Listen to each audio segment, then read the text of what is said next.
दहशतगर्दी के इफ्रीत को कुचलने के लिए हुकूमत पर आज़म। वज़ीर आज़म की ज़ेर सदारत कौमी सलामती कमेटी का अहम इजलास।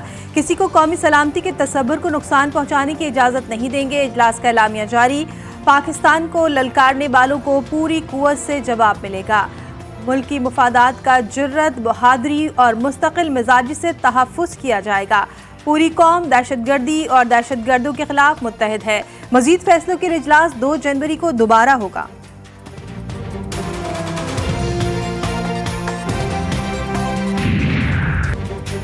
नेशनल सिक्योरिटी मीटिंग में मईशत और खारजा के उमूर भी ज़ेर गौर आए। इजलास में वज़ीर खारजा बिलावल भुट्टो जरदारी और वज़ीर ख़जाना इसहाक डार की भी शिरकत। वज़ीर खारजा की अफगानिस्तान की सूरत हाल पर इजलास को ब्रीफिंग, अफगान अबूरी हुकूमत से होने वाले राब्तों से आगाह किया। वज़ीर ख़जाना इसहाक डार ने मुल्क की मुआशी सूरत हाल और चैलेंजेस से आगाह किया।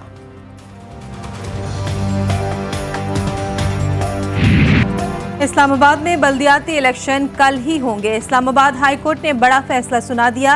इलेक्शन कमीशन के फैसले के खिलाफ पीटीआई और जमात इस्लामी की दरख्वास्तें मंजूर। इलेक्शन कमीशन का इंतखाबात मुलतवी करने का फैसला कलअदम करार। इस्लामाबाद हाई कोर्ट के जस्टिस अरबाब मोहम्मद ताहिर ने मुख्तसर फैसला सुनाया।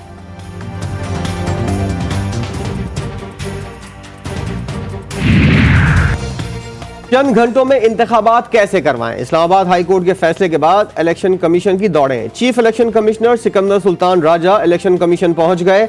इलेक्शन कमीशन का दूसरा अहम इजलास जारी।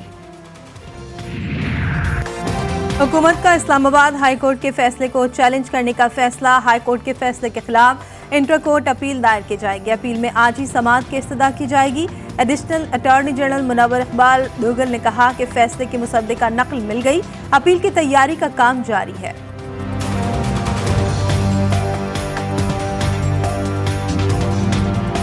इस्लामाबाद की अवाम को मैं मुबारक देता हूँ। अदालत के ज़रिए उनको एक ऐसा फ़ैसला मिला है कि वो अब अपने वोट के ज़रिए अपनी लोकल गवर्नमेंट को मुंतखब कर सकेंगे। एक करप्ट टोला मुसल्लत है और इनके साथ मिला हुआ इलेक्शन कमीशन जो हमेशा इनकी सपोर्ट करता है और जमहूरियत के ख़िलाफ़ फ़ैसले देता है।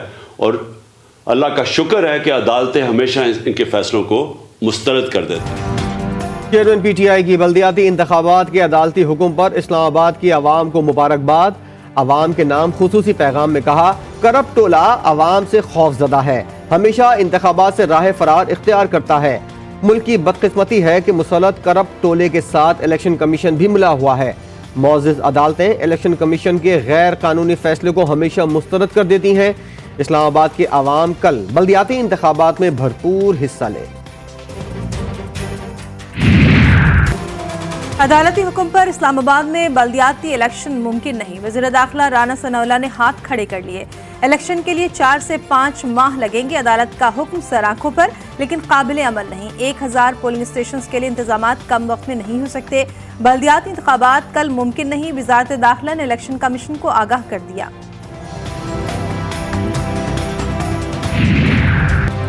अदालतों का वक्त खत्म हो गया। अगर अभी अदालतें खुली तो अजीब बात होगी। पीटीआई के रहनुमा फवाद चौधरी का राना सनाउल्लाह को जवाब।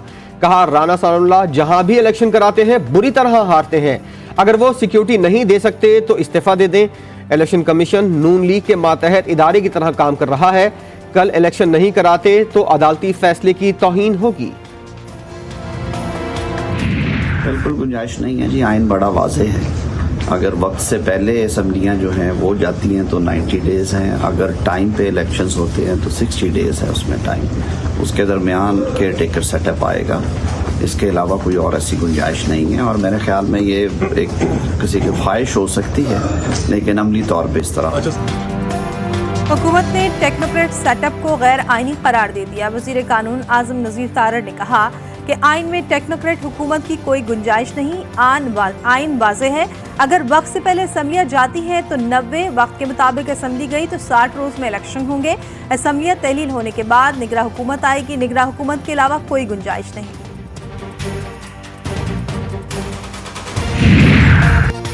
ज़र मुबादला के ज़खायर मजीद कम होकर 5.8 अरब डॉलर रह गए। 8 माह में 10 अरब डॉलर से जायद इसहाक डार पीडीएम जमातें डकार चुकी हैं। खजाना खाली करके दिवालिया की नहश पर लाने वाले मुजरिमों का एहतसाब होना चाहिए। मुसर्रत जमशेद टीमा का ट्वीट लिखा, हमारा मुतालबा है फौरी इलेक्शन कराओ और मुल्क बचाओ।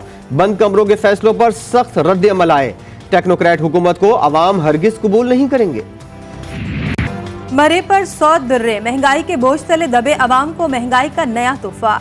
अंडे, चावल, आटा और डबल रोटी महंगी। आग जलाने वाली लकड़ी, एनर्जी सेवर, दालें, प्याज और ताज़ा दूध के दाम भी बढ़ गए। इदारे शुमारियात ने महंगाई के हफ्तावार आदाद-ओ-शुमार जारी कर दिए। महंगाई की मजमूई शरह 29.30% रिकॉर्ड।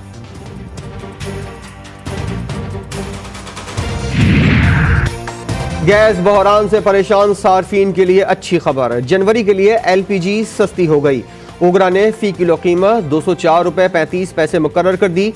घरेलू सिलेंडर 136 रुपये 86 पैसे सस्ता हो गया। जनवरी के लिए घरेलू सिलेंडर की कीमत 2411 रुपये 43 पैसे हो गई।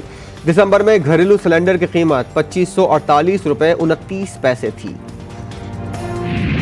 मुझे किसी ने नहीं कहा था कि मैं पूरे शहर में जगह जगह जाऊं, सियासी रहनुमाओं से मिलूं या उनसे मुलाकातें करूं, सिर्फ और सिर्फ एक वजह कि अगर अब नहीं तो फिर कभी भी नहीं। हमने आगे बढ़कर एक दूसरे का साथ देना है। हम अहद कर लें कि हमने अब मिलजुल कर खुद ही काम करने हैं।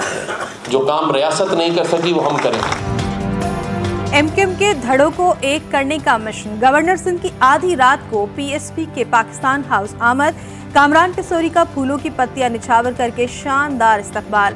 PSP को MQM में शमूलियत की दावत भी दे डाली। मुस्तफा कमाल बोले, कराची वालों के लिए सबसे बात करने को तैयार है। धड़ों को एक करने के मिशन में फारूक सत्तार का भी लब्बैक।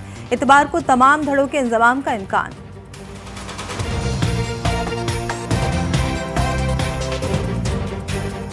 शहर के मसाइल के हुकूक के लिए कोई भी आए और आगे चले, मैं उसके पीछे चलने के लिए तैयार हूं। 10 दफा मैंने ये बात पहले कही है। तो अगर कोई भी हमसे आकर बात करेगा और बात करना चाहता है और हमारे साथ मिलकर काम करना या हम उसके साथ मिलकर काम करने की हमारे पास तजवीज़ आ रही है, तो हम इस शहर के लोगों की भलाई के लिए, हम सबके साथ काम करने के लिए, मिलकर काम करने के लिए, जुड़कर काम करने के लिए तैयार हैं।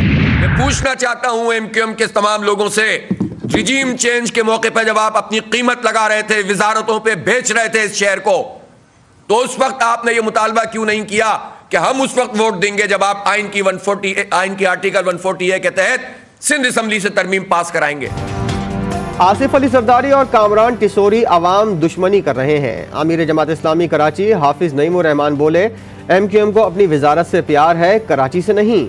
मुत्तहदा अपने भत्तेखोरी के निज़ाम को दोबारा बहाल करना चाहती है। हाफिज नईम का यह भी कहना था कि कराची गुज़िश्ता साल की निस्बत 30% से ज़ायद जराइम हुए हैं। आसिफ जरदारी और उनकी पार्टी 15 साल से सूबे पर काबिज है।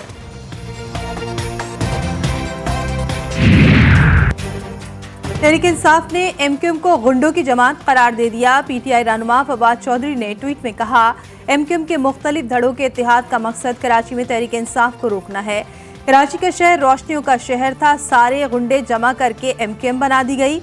अशरों तक आंख खून का खेल खेला गया। अब फिर ख्याल आ रहा है कि बारूद का ढेर इकट्ठा करके शहर में चिरागा की कोशिश की जाए।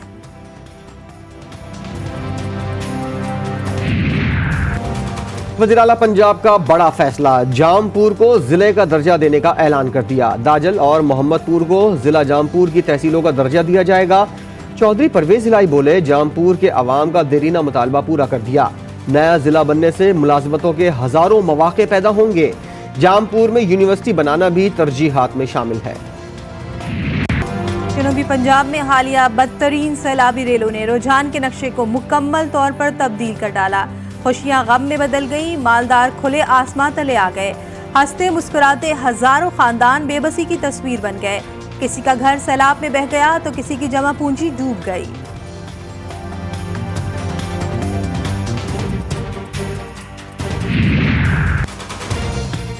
कश्मीरी रहनुमा सैयद अली शाह गिलानी का श्रीनगर में घर पर भारतीय सरकार सील कर दिया। श्रीनगर, बडगाम, कोलगाम और पुलवामा समेत रियासत के मुतादिद मकामात पर मुसलमानों के घर निशाने पर भारत की मुसलमानों की आवाज़ दबाने के लिए कश्मीरी रहनुमाओं की जायदादों पर कब्जे जारी। कश्मीर से मुसलमानों की शनाख्त मिटाने के लिए मोदी सरकार के जालिमाना इक़दाम। तुर्की में रेस्टोरेंट में धमाका, गैर मुल्की खबर एजेंसी के मुताबिक धमाके में 7 अफराद जाँ बहक, धमाके में 4 अफराद शदीद जख्मी।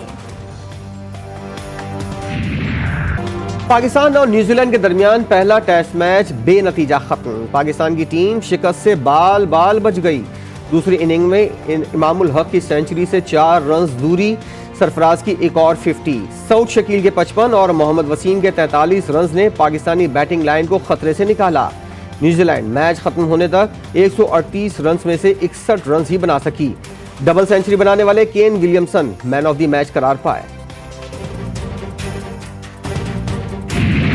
कराची टेस्ट में इमामुल हक नर्वस 90s का शिकार, क्रीज से आगे निकलकर खेलने की कोशिश में इमामुल हक स्टंप हो गए। 96 रन पर आउट होने पर इमामुल हक गुस्से में आ गए। ड्रेसिंग रूम वापसी पर बल्ला कुर्सी पर दे मारा और बल्ले को गुस्से से जमीन पर पटक दिया।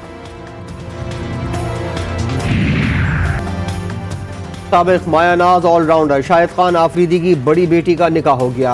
कौमी क्रिकेट टीम के चीफ सेलेक्टर की बड़ी साहबजादी अक्सा आफरीदी का निकाह नसीर नासिर से कराची में हुआ। शाहिनशाह आफरीदी की भी निकाह की तकरीब में शिरकत, तकरीब में रिश्तेदार और करीबी दोस्तों की शिरकत। मुल्क के बालाई इलाकों में हर सू बर्फ ही बर्फ, बर्फबारी से खूबसूरत सयाहती इलाकों का हुस्न मजीद निखर गया। मरी, ठंडियानी, अयूबिया, नथिया गली और वादी नीलम ने सफेद चादर ओढ़ ली। कालाम और मालम जब्बा के बालाई और मैदानी इलाके बर्फ से ढक गए। सयाह आसमान से गिरते बर्फ के गालों को देखकर खिल उठे।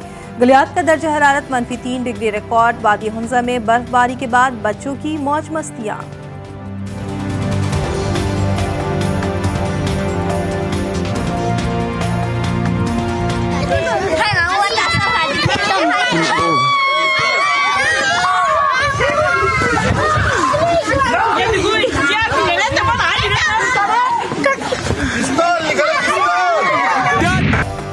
पाकिस्तानी सिनेमा का शाहकार दी लेजेंड ऑफ मौला जट ने लॉलीवुड फिल्म इंडस्ट्री के टाइटैनिक को डूबने से बचा लिया। पाकिस्तान समेत दुनिया भर में कामयाबी से नुमाइश जारी। पाकिस्तानी फिल्म की तारीख में 2.5 अरब रुपए कमाने वाली पहली फिल्म बन गई।